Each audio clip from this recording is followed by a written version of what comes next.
사랑하는 성도 여러분, 여러분에게 가장 중요한 일, 사건, 기억할 만한 것이 무엇이 있습니까?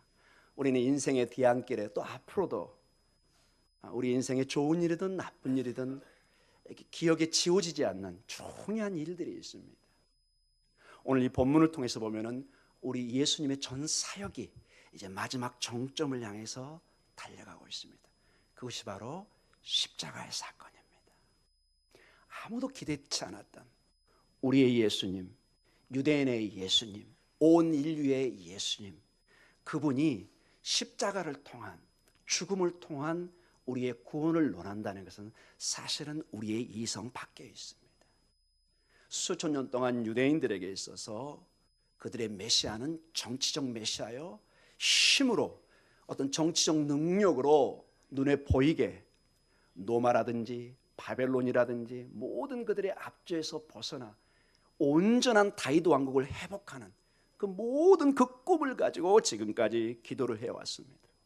근데 정작 그 메시아가 왔다고 그러는데 오늘 드디어 십자가에 달리는, 도저히 우리의 이성으로는 받아들일 수 없는, 그러나 성경의 진리는 우리에게 예수님의 구원은, 하나님의 구원은 이 예수님의 십자가를 통한 죄사함과 구원을 논하고 있다는 것입니다.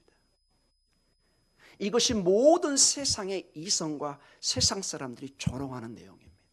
우리가 그토록 자랑하는 이 구원을 세상 사람들은 미련하게 생각합니다. 어리석다 생각합니다. 아니, 저렇게 사회적 지위가 있고 공부도 많이 한 사람 같은데 아직도 저렇게 어리석은 내용을 믿고 있는가? 유대인들에게는 걸림돌이요, 헬라와 로마 사람들에게는 미련한 것입니다. 어리석은 내용으로 이것이 다가오는 것을 보게 됩니다. 예수님의 전 사역은 이미 탄생부터 우리를 구원하시는 문제가 나옵니다. 모든 것이 이 죄로부터 우리를 구원하는 그 사건에 집중되어 있는, 하나님 나라의 중요한 톤에도 여기에 핵심이 모아져 있는 것을 보게 됩니다. 마태복음 1장 21절에 그 유명한 이야기가 있습니다. 같이 읽어볼까요? 아들을 낳으리니 이름을 예수로 하라. 이는 그가 자기 백성을 그들의 죄에서 구원할 자이심이라 하니라. 예수, 예슈아, 요수아, 하나님의 구원입니다. 자기 백성을, 구체적으로 이제 죄에서 우리를 구원하는 모든 중심인데, 오늘 그 구원이, 죄에서 구원이 도대체 구체적으로 어떻게 이루어질 것인가 막연했습니다. 이론만 있었고 실제로 한 번도 행해진 적이 없었습니다. 그저 구약의 제사를 통해서 그들은 죄사함을 얻는다고 했지만 항상 완전하지가 못했습니다. 그런데 오늘 십자가를 통한 이 구원을 예수님께서 증명해 보이고 있습니다. 그런데 여러분, 오늘 우리의 제목이 십자가에 못 박힌 예수님입니다. 이제 문제는 세상이, 우리가 사는 이 세상이, 로마 제국이 우리를 몹시 조롱하고 우리를 몹시 핍박하고, 우리가 세상에 가장 비참한 자요, 가장 저주받은 자로 여기고 있다는 것입니다. 그래서 많은 사람들이 이러한 세상의 눈초리와 정죄 때문에, 그리고 세상의 번영, 세상의 영광 때문에 이것을 놓치는 경우가 너무나 많습니다. 그리고 상당수의 교회가 이 십자가의 복음을 놓고 세상의 번영의 축복에 대부분 맞추고 있습니다. 이게 꼭 나쁜 건 아닙니다. 우리는 축복을 원합니다. 여러분 아멘이죠? 그러나 십자가가 없는, 십자가의 피 흘림이 없는 이 고난을 통한 부활, 이 영광, 무의미합니다. 이게 한국교회의 역사와 이제 세계교회의 역사가 그대로 증명을 합니다. 여러분, 유럽교회, 그 찬란했던 모든 유럽의 문화는 기독교의 문명과 문화입니다. 얼마나 그들이 왕성하고 축복을 받았는지 여러분, 유럽의 교회를 순방해 보면은요, 꼭대기가 잘 보이지도 않아요. 거의 느낌이 한 50m 이상 올라가는 것 같아요. 그 느낌이요, 하늘이 잘 안 보일 정도입니다. 말을 하면 이게 메아리로 울립니다. 소리가 너무 이게 공간이 크고 높기 때문에 전부 고딕처로 해서 하늘을 찌르듯이 올라가지만 교회는 텅텅 비었습니다. 그저 어르신들 몇 사람 앉아서 관광객이 오고 가고 있고, 교회는 이것을 어떻게 유지할까 걱정하고 있습니다. 때로는 술집으로 모스크로 막 팔려나가고 있습니다. 왜 그렇습니까, 여러분?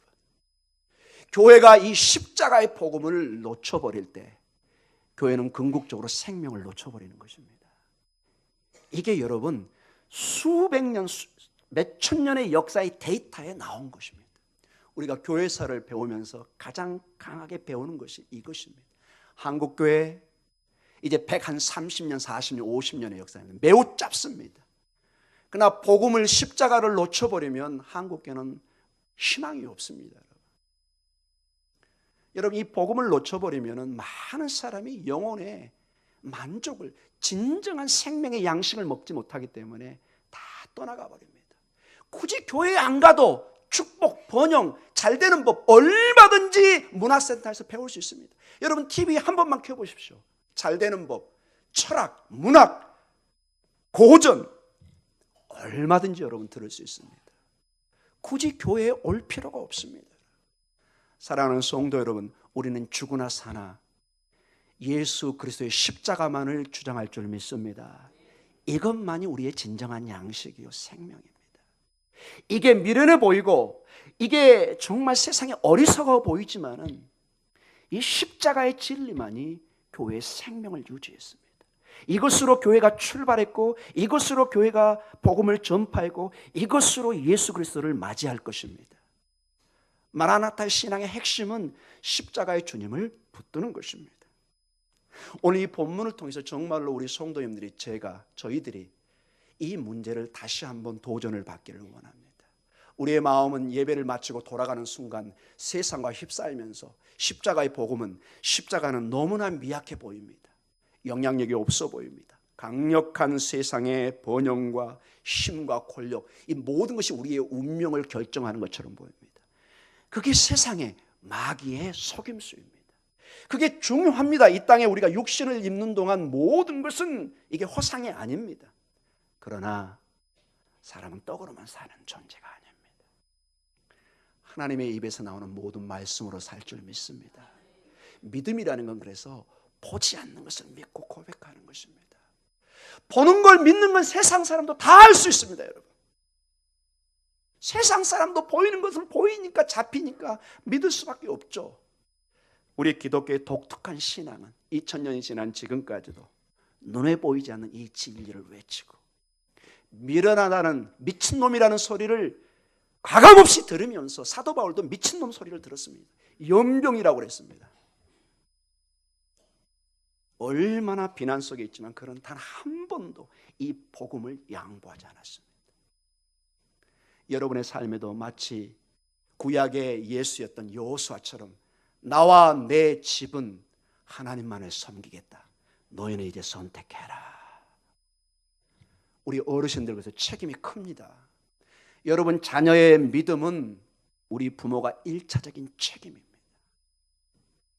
어쩌든지 여러분 믿음으로 승리하는 법을 자녀들에게 물려주시기 바랍니다. 여러분 이 책임이 결코 작지 않습니다. 물론 내 자녀, 품떠난 내 자녀 내가 마음대로 할 수 없습니다. 그러나 믿음만큼은 여러분이 늦었다 싶으면 모니카처럼 눈물로 기도하시기 바랍니다. 눈물의 자녀는 망하지 않습니다.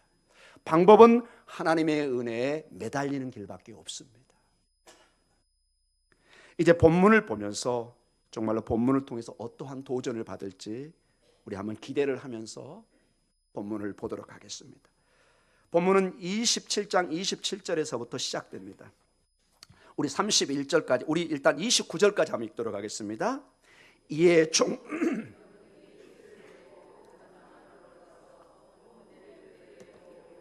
그의 옷을 벗기고 홍포를 입히며 가시관을 엮어 그 머리에 씌우고 갈대를 그 오른손에 들리고 그 앞에서 무릎을 꿇고 희롱하여 이르되 유대인의 왕이여 평안할지어다 하며. 아멘.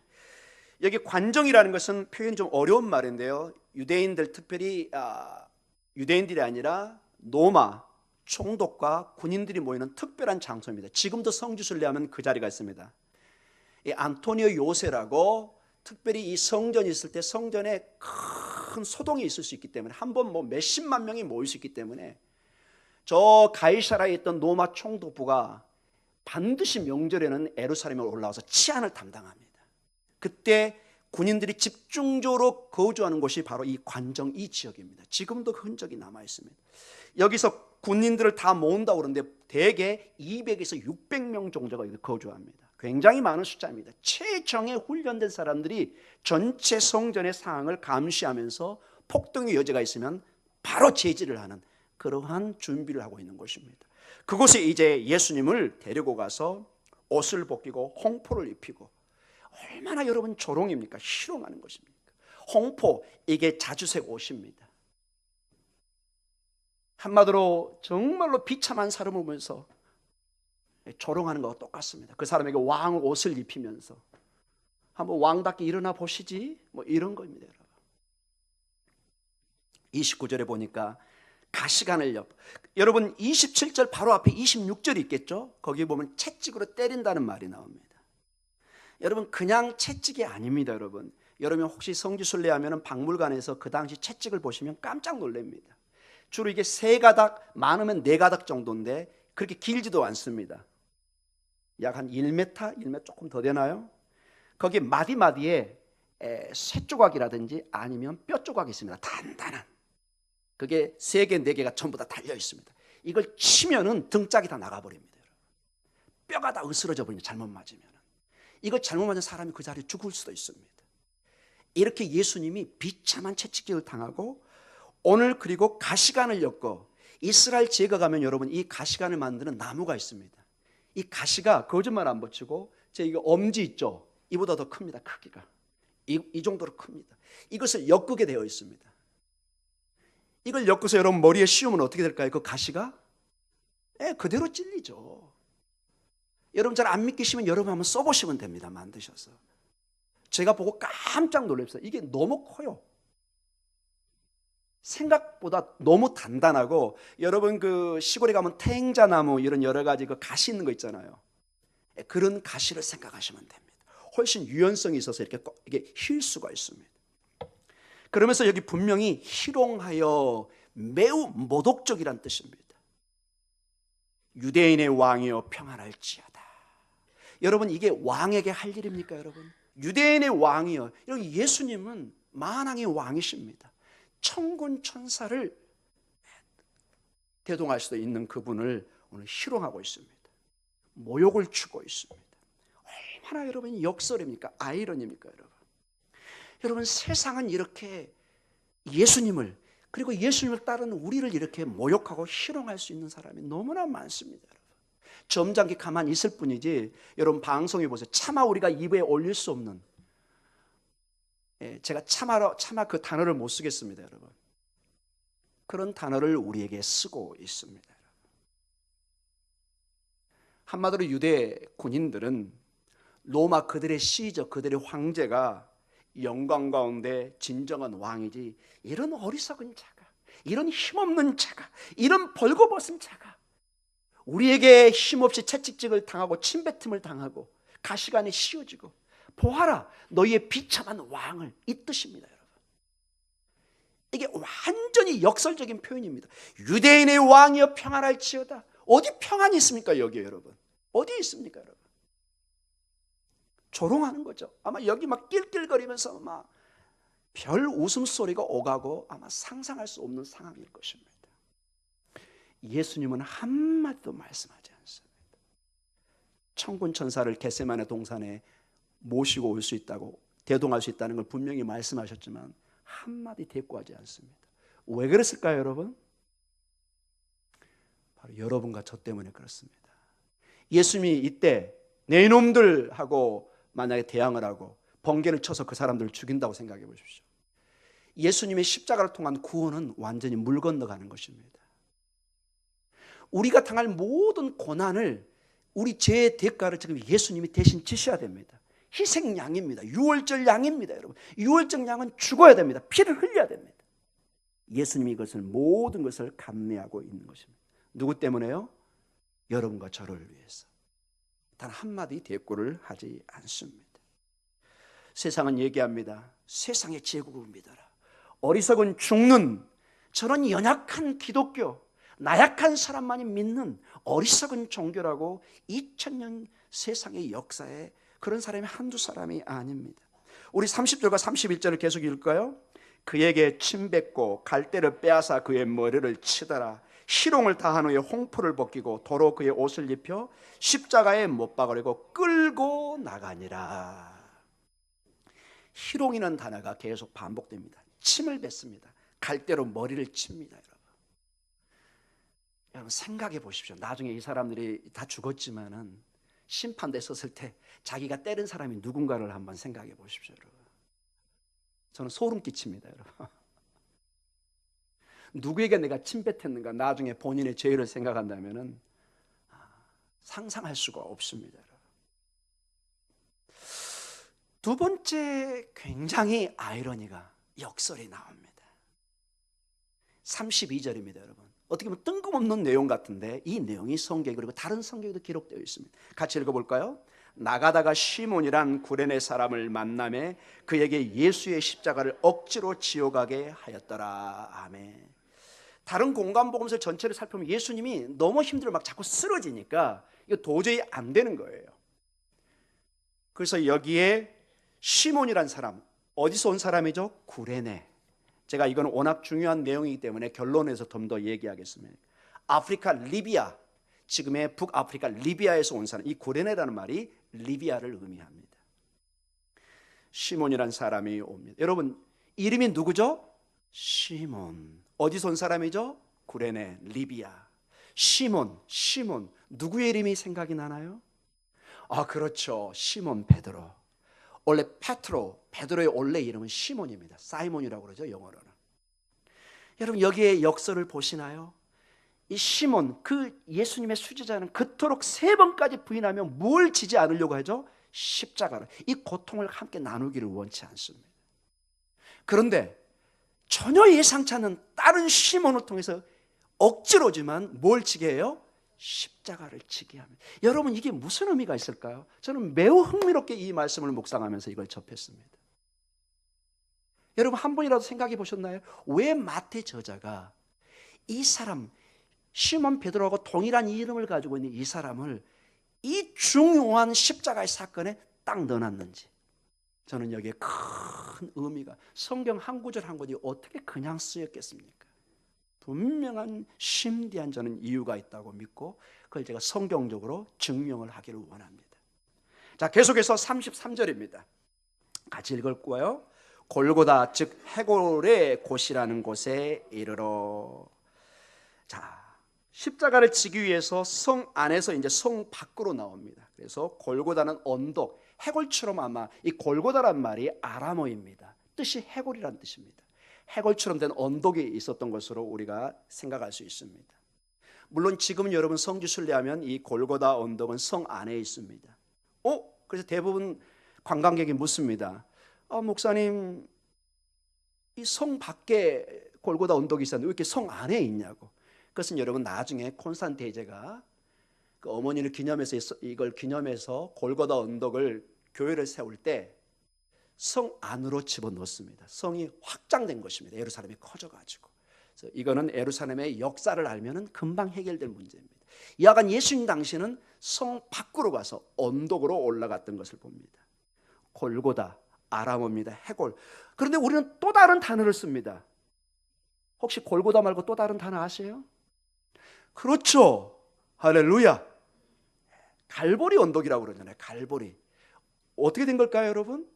이것도 간단한 문제입니다. 여러분. 골고다는 어떤 단어라고요? 어떤 언어에서 왔다고요? 아람어. 그 당시에 히브리어와 비슷한 아람어에서 온 단어고, 갈보리는 그 당시 로마가 쓰던 라틴어에서 온 단어입니다. 원래 갈바리아 이 단어에서 갈보리란 단어가 온 것입니다. 그래서 동일한 지역을 다른 언어로 묘사한 것뿐입니다. 골고다, 갈보리, 동일하게 해골이란 뜻입니다.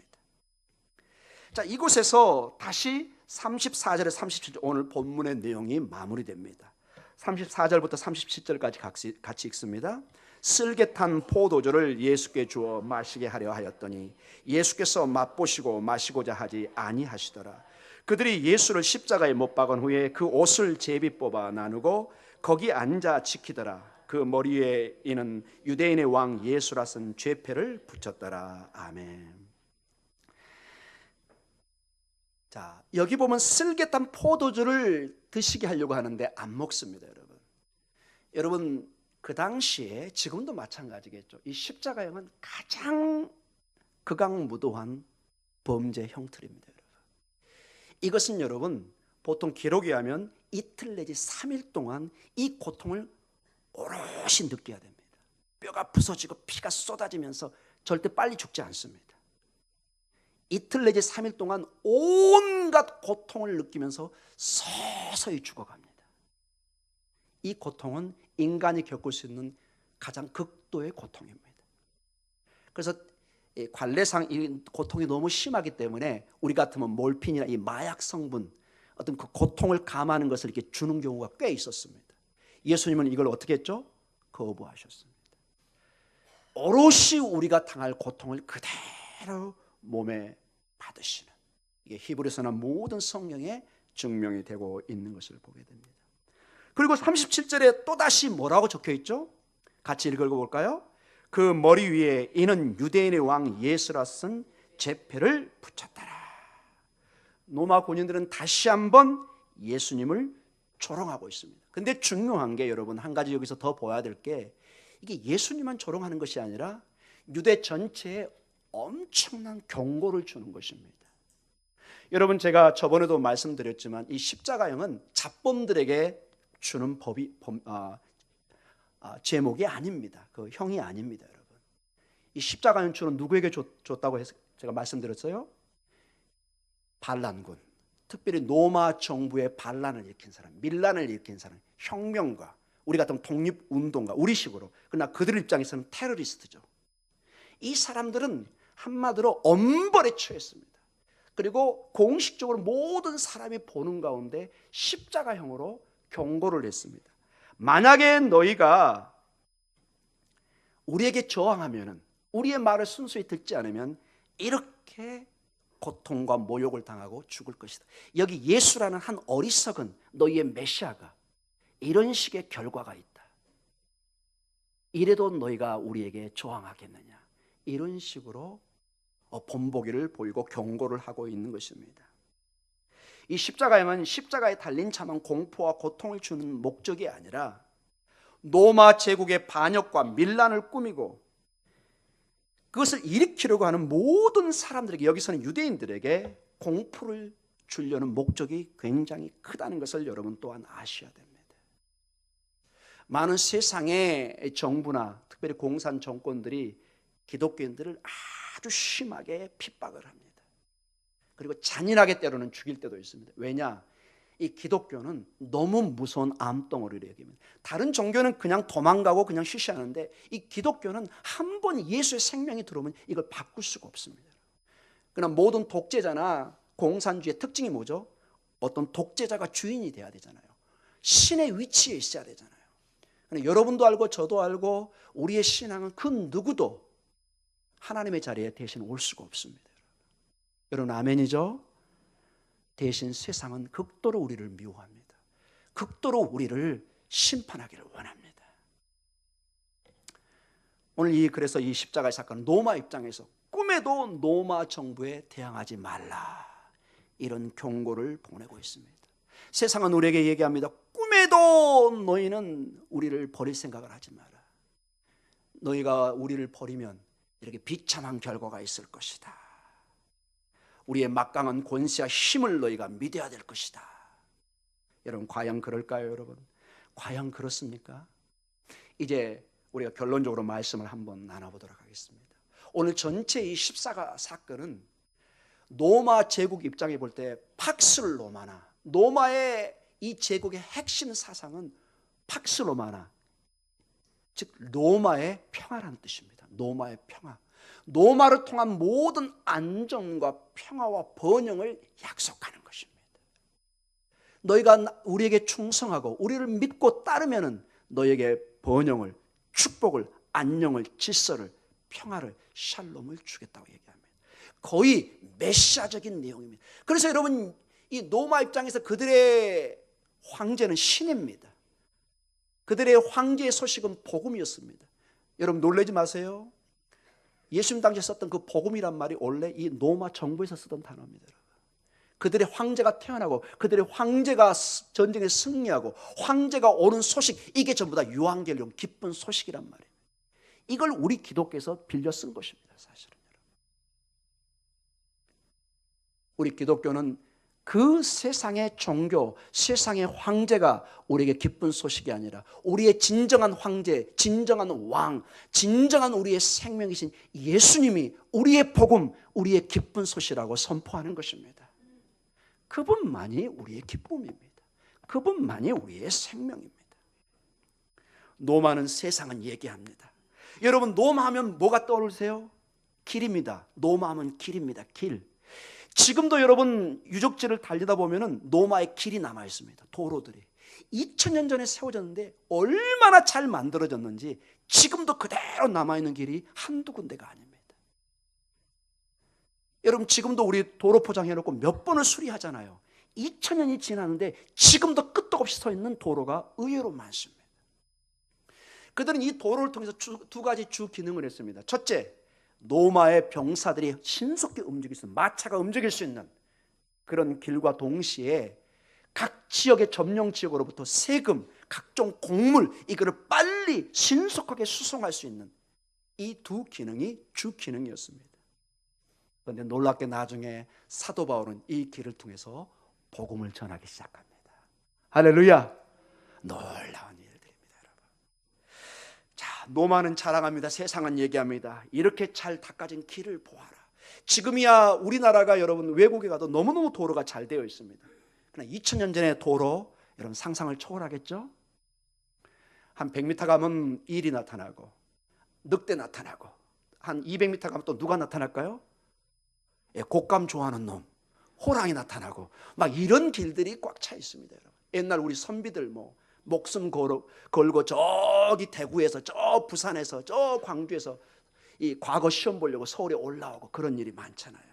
2000년 전에는 다 마찬가지였겠죠. 그런데 노마는 길이 너무나 잘 나 있는 거예요. 이게 그들의 번영의 상징이었어요. 자 보아라, 박슬로마나 노마의 평화를 이 길을 통해서, 그리고 바다에서 올라오는 이 물건들을 보아라. 막 차고 넘칩니다, 여러분. 이 기록에 보면 여러분 이 지중해는 워낙 위험한 이 바다였기 때문에 함부로 누가 점령을 못했습니다. 페니키아 사람들이 했지만은 이제 노마가 전체 지중해를 지배하면서 모든 해상권을 잡고 어마어마한 부를 축적하는 것을 봅니다. 무역품과 상품들이 막 차고 넘칩니다. 너무나 우리에게 유혹적입니다. 얼마나 우리가 갖고 싶겠습니까? 이 풍요, 끝없는 이 풍요를 너희가 보아라. 해가 지지 않는 이 제국의 이 풍요를 보아라. 국경선이 끝이 안 보입니다. 그리고 이 장엄한 운영체제를 보아라. 우리 이 로마 제국의 이 원로원을 중심으로, 여러분 우리가 서양사를 공부하면 로마의 이 정치체계나 법을 공부하지 않으면 안 됩니다. 여러분, 이 세계 4대 법이 있다고 그러는데 그 중에 가장 중요한 법 중에 하나가 로마법입니다. 대부분의 서양법이 거기에 기초하고 있습니다. 세상에 정의를 주고 이렇게 훌륭한 로마법이 있다. 이 법을 따르면 너에게 질서와 안전이 보장될 것이다. 지금 우리는 어느 시대에 살고 있는가? 로마를 통한 교 속의 평화를 누리고 있지 않느냐? 환영을 이쪽으로 초대하고 있는 것입니다. 만약 신이 있다면 그들은 믿죠. 로마가 신의 선택이 됐다면 신이 로마를 선택해서 세계 평화를 가져오고 있다. 이렇게 선전을 하고 있습니다. 이 얘기는 일부는 맞습니다, 여러분. 일부의 로마 사람들에게, 지배계층의 엘리트들에게는 막대한 이익을 주고 정말로 호의호식하며 살 수 있었습니다. 그러나 이 팍수르 로마나가 이루어지기 위해서 많은 이 지배국가들, 점령국에서는 얼마나 혹독한 대가를 치른 줄 모르겠습니다. 이게 얼마나 허상이고 무서운 내용인지를 우리가 보아야 됩니다. 로마 사람들은 엄청난 세금을 걷어갔습니다. 이 세금을 내고 빚에 허덕이는 사람이 수많이 많아서 이 빚을 갚기 위해서 노예로 팔려가는 사람이 한두 사람이 아니었습니다. 자기 땅에 있지만 땅을 빼앗기고 노예처럼 일을 하는 모습이 한쪽의 로마 제국의 모습이었습니다.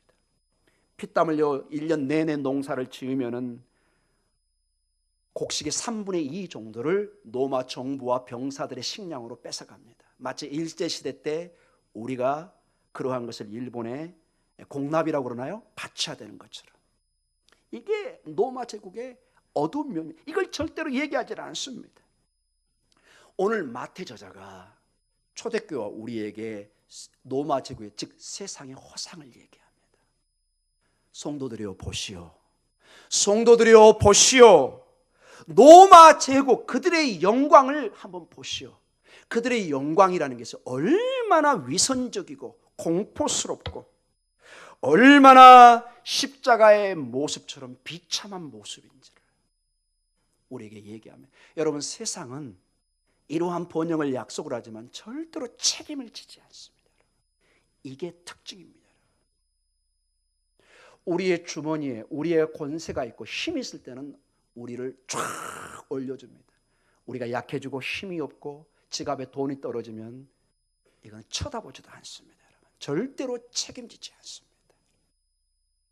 여러분, 마귀가 아담과 이브를 유혹하고 타락하게 한 다음에 한 번이라도 아담과 이브에게 가서 진정으로 미안합니다, I'm sorry, 그런 내용이 있으면 저에게 가져오시기 바랍니다. 그런 내용을 제가 보지를 못해요. 마귀는 놀랍게도 sorry란 말을 안 합니다. 여러분. 죄를 짓게 하고 유혹으로 패망하게 하지 한 번도 거기에 대한 책임을 지려고 하지 않습니다. 오직 우리 주님만이 마지막 책임을 지시는 분입니다. 아멘. 눈에 보이진 않지만 이 십자가의 주님만이 죽기까지 우리를 위해서 책임을 다하는 모습을 보여주고 있습니다.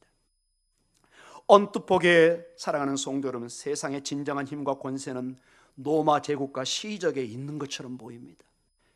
중국과 러시아와 미국과 일본과 강대국에서 우리의 운명이 좌지우지되는 것처럼 보입니다.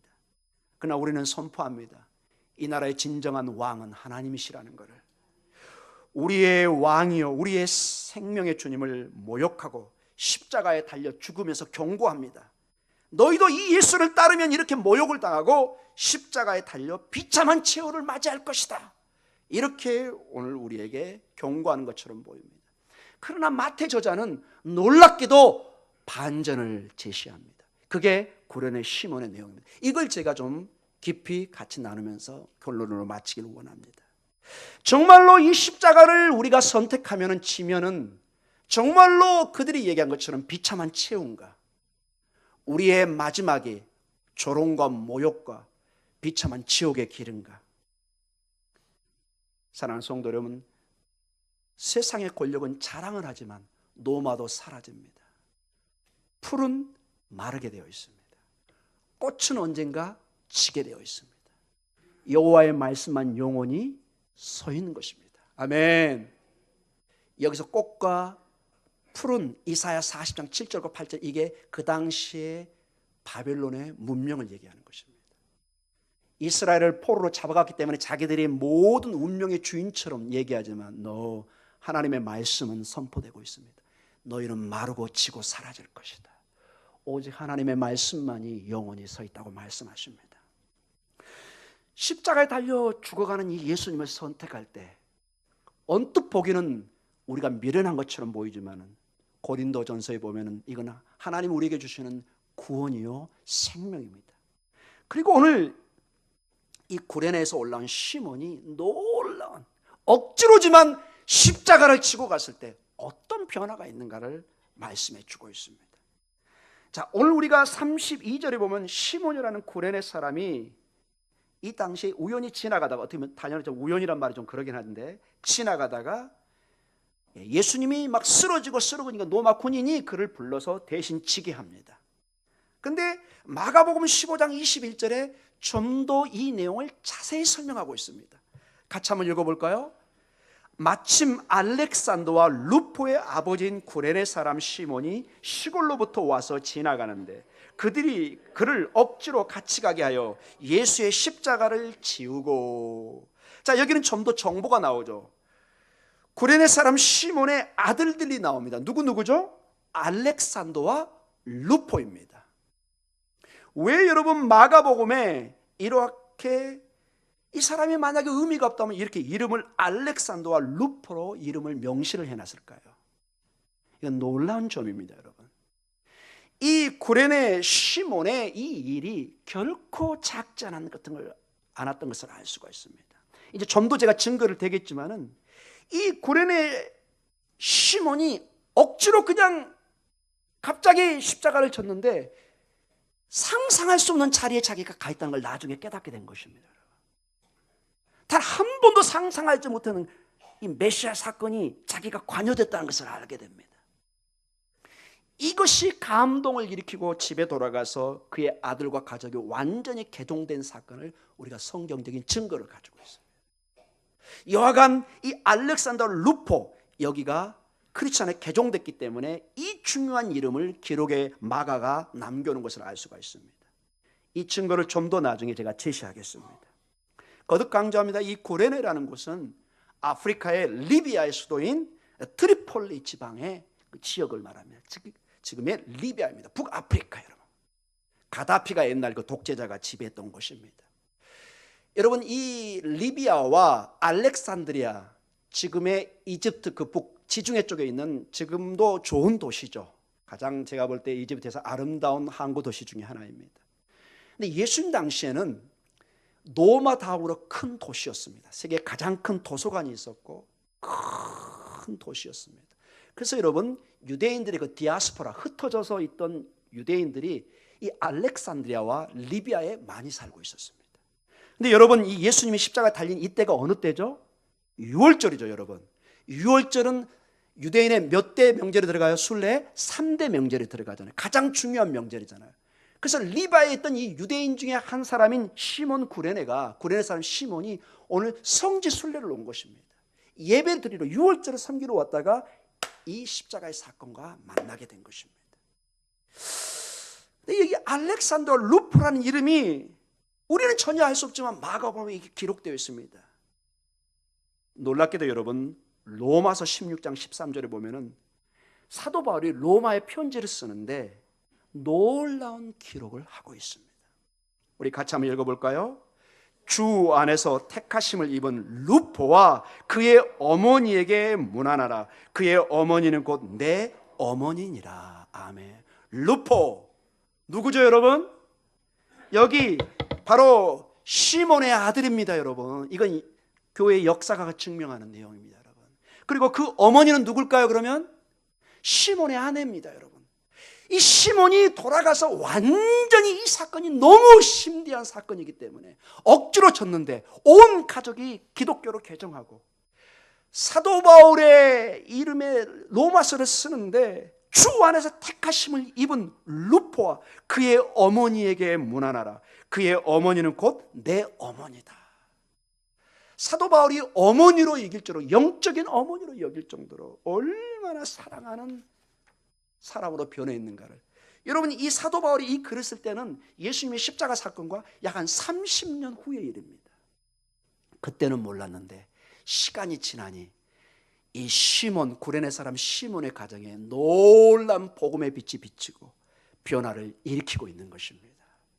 사랑하는 성도 여러분, 여기서 우리는 이거는 역사의 증명입니다, 여러분. 로마는, 세상은 전혀 자기들도 책임질 수 없는 허상을 신기루와 같은 약속을 합니다. 박슬로마나.